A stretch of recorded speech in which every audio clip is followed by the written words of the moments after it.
Hi everyone and welcome back to another video with me, Shruti Vashisht.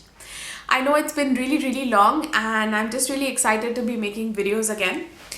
Today I want to address a question that somebody asked me and I thought it was a very interesting question and frankly something that I've never really thought about much. And to be honest, it's I really had to think about this one. Like usually when people ask me something, the answer's right there. I just have to go in a little bit, but somehow distinguishing between love and lust, because their question was, how do you know if it's love or if it's lust?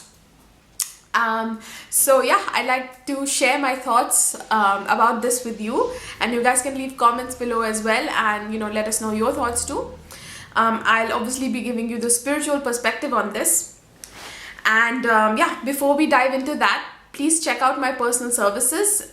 They will be listed below this video. There's going to be all kinds of links for my courses and my personal services. And like this video if you like this subject and you'd like to watch more videos like this one. Subscribe if you are new here. So what is lust and love, or rather how do we know whether it's lust or it's love? So to me, lust is not something that is wrong or something that you should be ashamed about, but to me what it means is that you desire somebody at a physical level. So you're seeing them as a physical body and there's that attraction, and it's also a pure desire because it's coming from that primal desire for us to mate. And that's what life force energy is, all the cells interacting with each other, everything that plays out in the universe. When you think of this night sky and the stars, they're all sort of making love to each other. It's the celebration of life. So it's definitely a pure desire, but when we channel it in a more narrow way, and again, there's nothing wrong with this. There can be times in our life that we want to do this, but it's definitely a more narrow approach, a more physical approach, where we are seeing somebody mainly as a physical body. And I would say for the most part, when it comes to lust, we are looking at what we will gain. So it's not as much about the partner. Of course, there can be this mutual respect that's there, where you respect the other person, etc. And perhaps there's a clear communication about what you need from each other and all of that.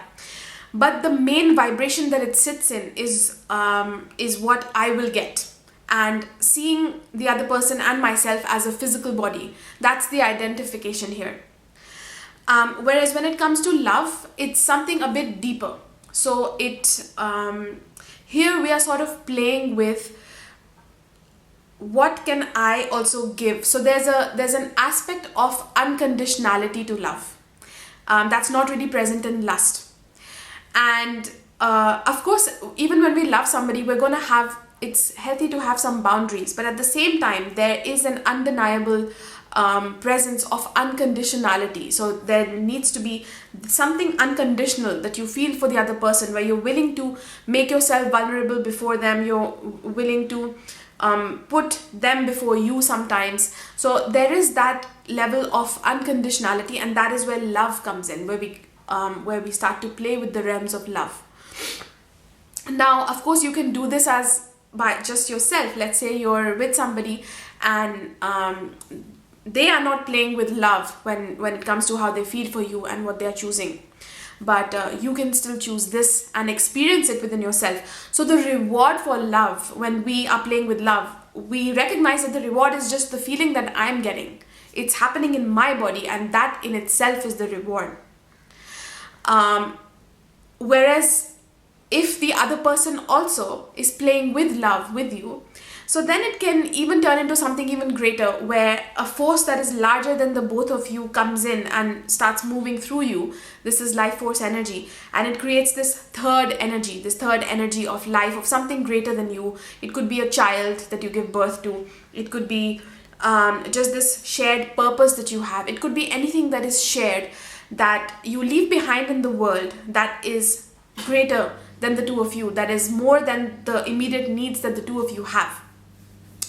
So that is what love looks like and feels like to me. Let me know if this video, if this answer was good enough, any other thoughts that you have.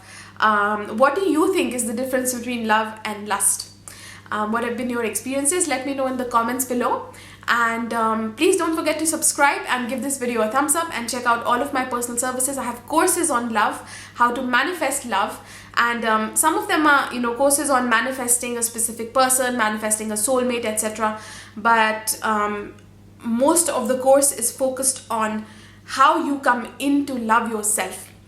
And I forgot to say also, that there's nothing wrong with lust as well. Like I said at the beginning of the video, it comes from a pure feeling of wanting to mate, of wanting to merge. You see, this is what life is about. But when we open up our hearts, because we have this heart chakra, when we start to open that up, we surrender. So it's a state of surrender, that I don't just have this ego and this set idea of what I am anymore. I open up, and I'm willing to let go of some layers. I'm willing to let go of some preconceived notions. I'm willing to make myself vulnerable. I'm willing to give to the other person more too. When you allow for all of that, and I'm willing to transform and heal when I see my own shadow come up. So that is when love comes in. That is when it becomes a little bit deeper as well.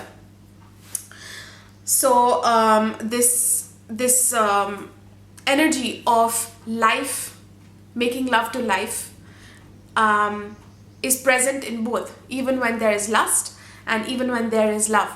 But there is a difference in how much it's present. And when it's lust, there tends to be more of a conflict sometimes. Sometimes it's great and sometimes there's more conflict, because it's within the realms of duality, where it's two forces, coming together with their own agendas.